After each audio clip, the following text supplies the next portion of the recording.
मैं हूं आबिद हुसैन शेख। हाईकोर्ट का महत्वपूर्ण इंटरिम आदेश, अगले फैसले तक किसी भी तरह का धार्मिक लिबास नहीं पहन सकते छात्र। कॉलेजेस में हिजाब अनुमति को लेकर हाईकोर्ट में याचिका दायर की गई थी, जिसके लिए आज 3 बेंच वाले कोर्ट में हाईकोर्ट के chief justice Rituraj Awasthi, justice Dixit और जस्टिस जैबुन्निसा काजी की ओर से फैसला करते हुए सोमवार तक फैसले को पेंडिंग रखते हुए कॉलेजेस में किसी भी तरह के धार्मिक भावनाओं को दर्शाने वाले भगवा शॉल और हिजाब का पहनने का इंटरिम आदेश जारी करते हुए हाईकोर्ट ने राज्य में शांति सुव्यवस्था को बरकरार रखने में सहयोग देने की बात भी कही गई है हाईकोर्ट की ओर से इस आदेश में। मुझे तो बस हो गया है, रोज तरकारी वालों का इंतजार करूं, फिर दाम कम करने के लिए उनसे रिक्वेस्ट करूं।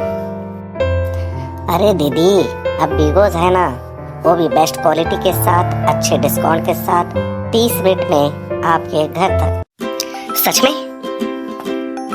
जी हाँ। क्या नाम बताया आपका? बिगोज। अभी डाउनलोड करो और घर बैठे जो चाहे वो मंगाओ।